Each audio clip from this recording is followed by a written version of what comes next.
Il existe des douleurs qu'aucune radio ne montre, des douleurs qui ne font pas gémir le corps, mais qui usent doucement le cœur, jour après jour, en silence. Cette douleur, c'est la solitude. Elle ne se voit pas toujours, elle ne crie pas, mais elle agit dans l'ombre, elle fatigue, elle affaiblit, elle isole encore plus. Chez les seniors, c'est une réalité massive, souvent taboue. Des millions de personnes vivent seules, parfois sans s'en plaindre, mais avec un vide intérieur qui se creuse un peu plus chaque saison. Et pourtant, la solitude n'est pas une fatalité liée à l'âge. C'est une situation que l'on peut comprendre, prévenir et surtout guérir. Aujourd'hui, je vais vous expliquer comment la solitude agit sur le cerveau, le cœur, le corps, et comment la reconnecter avec la vie est parfois le plus beau des traitements. Être seul et se sentir seul sont deux réalités très différentes. On peut être entouré et pourtant profondément isolé. À l'inverse, certaines personnes vivent seules, mais restent reliées au monde, parce qu'elles entretiennent des liens, des passions, une mission. La vraie solitude, celle qui abîme, c'est le sentiment d'inutilité et d'invisibilité. C'est quand on a l'impression que sa présence ou son absence ne change rien pour personne. Ce sentiment déclenche des mécanismes de stress chroniques, comparables à ceux provoqués par un traumatisme physique. Le cerveau humain est programmé pour vivre en lien. L'isolement social est perçu par lui comme un danger vital, car dans notre évolution, être seul signifiait vulnérabilité. Lorsqu'une personne se sent seule, le cerveau libère plus de cortisol, l'hormone du stress. Ce cortisol, s'il reste élevé trop longtemps, épuise les défenses immunitaires, favorise l'inflammation et dérègle le sommeil. Des études récentes montrent que la solitude prolongée augmente le risque de dépression, de perte de mémoire et même de maladies cardiovasculaires. Le cerveau isolé s'use comme un muscle qu'on ne fait plus travailler. Beaucoup pensaient que la solitude n'est qu'un état d'esprit. En réalité, elle provoque des réactions biologiques mesurables. Le rythme cardiaque s'accélère, la tension artérielle augmente, le système immunitaire s'affaiblit. Les chercheurs parlent même de douleur sociale, car elle active les mêmes zones cérébrales que la douleur physique. C'est pour cela qu'une personne seule peut ressentir une fatigue inexplicable, un manque d'envie ou une lenteur intérieure sans comprendre d'où cela vient. La retraite, le veuvage, le départ des enfants, la perte d'autonomie ou de mobilité. Tous ces événements bouleversent le tissu relationnel. Progressivement, les contacts s'espacent, les invitations diminuent et la peur de déranger s'installe. Ce repli discret devient une habitude et un jour, on réalise qu'on parle plus souvent à la télévision qu'à un être humain. Pourtant, ce silence n'est pas choisi. Il s'installe simplement comme la poussière sur un meuble qu'on ne regarde plus. Beaucoup de seniors n'en parlent pas parce qu'ils considèrent que se sentir seul, c'est admettre une faiblesse ou un manque d'intérêt. Mais c'est tout l'inverse. Reconnaître la solitude, c'est un acte de lucidité et de courage. Le cerveau a besoin de liens comme le cœur a besoin d'oxygène. En parler, c'est déjà rouvrir une porte vers la vie. Elle est un signal, un message du corps et de l'esprit pour dire « j'ai besoin de contact, d'attention, de sens ». Et comme tout signal, il peut être entendu et transformé. Les liens humains ne se perdent jamais définitivement. Ils peuvent se reconstruire, se réinventer, parfois à travers des gestes simples, un regard, une activité partagée, une parole donnée. C'est ce que nous allons voir ensemble dans la suite. Comment la solitude agit sur tout le corps et comment chaque être humain, même à un âge avancé, peut retrouver le goût d'être relié. Le cerveau est un organe social. Chaque interaction, chaque sourire, chaque parole partagée stimule les zones cérébrales de la mémoire, de l'empathie et du plaisir. Quand ces échanges disparaissent, ces zones s'éteignent peu à peu. Le cerveau isolé produit moins de dopamine et de sérotonine, les deux neurotransmetteurs du bien-être. Résultat, baisse du moral, fatigue, perte de motivation. Ce n'est pas une faiblesse psychologique, c'est une réaction biologique à l'absence de lien humain. Le cœur est le miroir des émotions. La solitude chronique provoque une hyperactivité du système nerveux sympathique, celui du stress et de la vigilance. Le rythme cardiaque s'accélère, la tension augmente et le risque de maladie cardiovasculaire s'élève de 30 à 40%. Être seul trop longtemps, c'est comme vivre sous une alerte invisible permanente. Le cœur bat plus fort mais plus vide. Le lien social est un bouclier immunitaire. Les chercheurs ont démontré que les personnes isolées produisent plus de cytokines inflammatoires et moins d'anticorps protecteurs. Leur organisme devient plus vulnérable aux infections et les processus de guérison ralentissent. A l'inverse, une simple conversation agréable, un geste de tendresse, une attention sincère augmentent la production d'ocytocine, une hormone qui renforce les défenses naturelles. Oui, le lien humain soigne littéralement le corps. La solitude altère la qualité du sommeil. Le cerveau reste en hypervigilance, comme s'il devait surveiller son environnement. Résultat, un sommeil plus léger, plus court, moins réparateur. Cette fatigue chronique entretient ensuite la déprime, la perte d'énergie et aggrave les douleurs physiques existantes. Un cercle vicieux s'installe. Moins on dort, plus on se replie, et plus on se replie, moins on dort. Le corps et l'esprit ne sont jamais séparés. L'isolement émotionnel augmente la sensibilité à la douleur. Des études en neuroimagerie ont montré que les régions du cerveau activées par la douleur physique sont les mêmes que celles stimulées par la douleur du rejet social. C'est pourquoi certaines douleurs articulaires ou musculaires deviennent plus intenses en période de solitude. Le corps parle quand l'âme manque de présence. La solitude chronique agit jusque dans nos cellules. Elle accélère le raccourcissement des télomères, ces capuchons protecteurs au bout de l'ADN qui déterminent la longévité cellulaire. Plus la solitude dure, plus le vieillissement biologique s'accélère. A l'inverse, entretenir des liens humains, rire, échanger, stimule la régénération cellulaire et améliore la longévité. La solitude augmente le risque de dépression de plus de 60%. Le cerveau privé d'échanges positifs produit moins de sérotonine, ce qui entraîne tristesse, anxiété et perte de motivation. Elle peut aussi provoquer des troubles de la mémoire et de l'attention, car le cerveau isolé s'appauvrit en stimulation cognitive. Sans interaction, on réfléchit moins, on se projette moins, on rêve moins. Le monde intérieur devient un couloir étroit. Être en lien, c'est comme faire circuler le sang. Quand on coupe cette circulation, la vie intérieure stagne, le mental s'encrasse, le corps s'éteint doucement.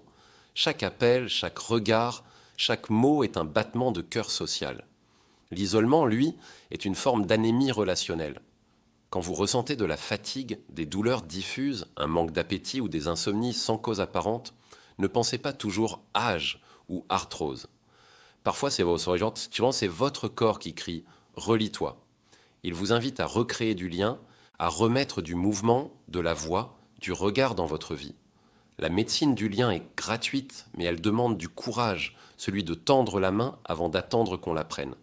Le premier pas vers le mieux-être n'est pas de sortir, mais de se reconnaître comme un être de lien.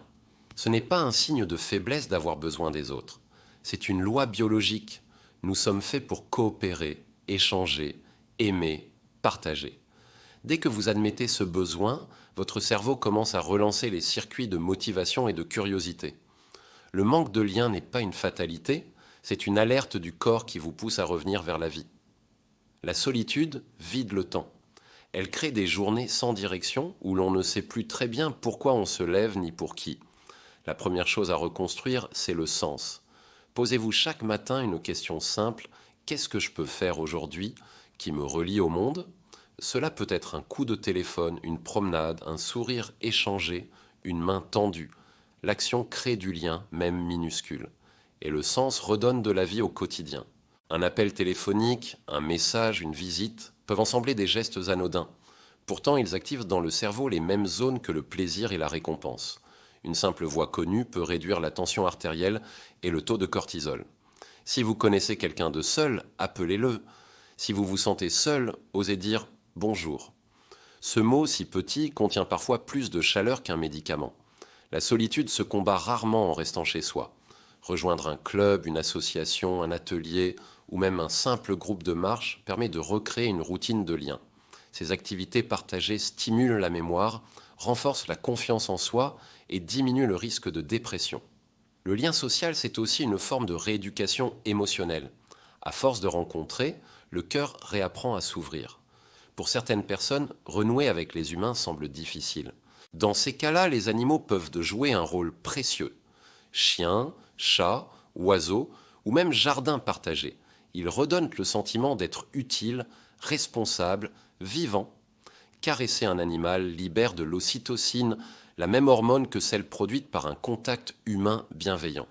Et souvent, l'animal devient le premier pas vers le retour à la relation humaine.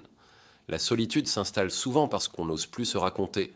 Avec l'âge, certains pensent qu'ils n'ont plus rien d'intéressant à dire. C'est faux. Chaque histoire, chaque souvenir, chaque expérience a une valeur immense. Parler, c'est transmettre. Et transmettre, c'est vivre deux fois. N'ayez pas peur de partager vos souvenirs. C'est une façon de rester présent dans la mémoire des autres. Les échanges entre générations sont une source de guérison mutuelle. Les jeunes apportent l'énergie, la curiosité, la nouveauté. Les aînés apportent la sagesse, la patience, la mémoire. Ces échanges renforcent l'estime de soi des seniors et éveillent la gratitude des plus jeunes. Un simple atelier, une lecture, une visite d'école ou de centre social peut recréer un sentiment de valeur immense.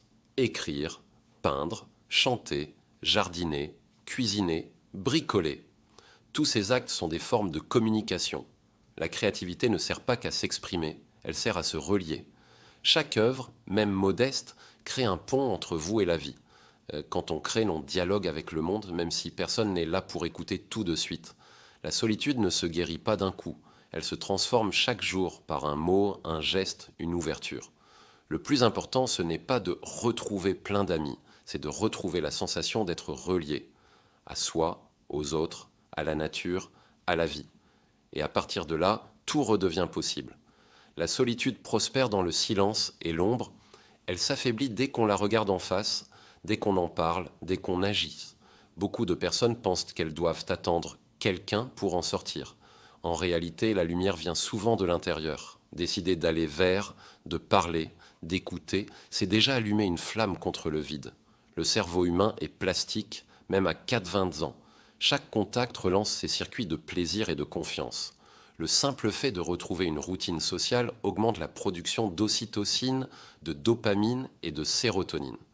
Ces molécules réparent ce que l'isolement a endommagé, le moral, le sommeil, la motivation, la concentration. Le lien social est une véritable thérapie neuronale. On ne se sent pas seul du jour au lendemain. La solitude s'installe par petites couches. Un appel qu'on repousse, une sortie qu'on annule, un silence qu'on prolonge. Apprendre à repérer ces signaux précoces est essentiel. L'envie de rester couché, la perte d'intérêt pour ce qu'on aimait, la peur de déranger ou la sensation que ça ne vaut plus la peine. Dès que ces pensées apparaissent, il faut agir. Un appel, une visite, une sortie peuvent donc suffire à inverser la spirale. La prévention de la solitude passe par des gestes simples, parler chaque jour à au moins une personne, sortir prendre la lumière naturelle, pratiquer une activité régulière, s'impliquer dans un projet collectif, exprimer sa gratitude ou ses émotions, entretenir un lien avec la nature ou un animal. Ces habitudes nourrissent le lien social et émotionnel au quotidien. La solitude ne résiste pas longtemps à la régularité de la chaleur humaine. C'est peut-être la phrase la plus difficile à prononcer, mais aussi la plus libératrice. Dire qu'on a besoin d'un autre, c'est rétablir le circuit du vivant. Cela ne montre pas une faiblesse, cela prouve une grande force, celle d'assumer son humanité. Les êtres humains sont faits pour se compléter, pas pour se suffire. Les études montrent que le lien social régulier réduit le risque de mortalité autant que l'arrêt du tabac. Une relation amicale, sincère, un groupe de parole, une activité de partage ont des effets mesurables sur la tension, le cholestérol et même la mémoire. Chaque sourire échangé est une microdose de bien-être. Le lien n'est pas un luxe émotionnel, c'est un besoin vital. La chaleur humaine est la première des médecines. La solitude n'est pas une condamnation, c'est un appel à la reconnexion. Il n'existe pas d'âge pour aimer, pour se lier, pour créer. Chaque jour où vous tendez la main à quelqu'un, vous prolongez sa vie et la vôtre. Le cœur, comme les muscles, s'use s'il ne sert pas. Alors, ne laissez pas le silence gagner. Parlez, riez, marchez, appelez, écoutez. Et souvenez-vous, la santé du cœur passe aussi par la chaleur des autres. Je suis le docteur Fabien et je vous invite à entretenir ce lien parce que la solitude ne guérit pas seule. Abonnez-vous pour la prochaine consultation où nous parlerons du lien entre morale et santé physique. Comment vos émotions influencent directement votre corps.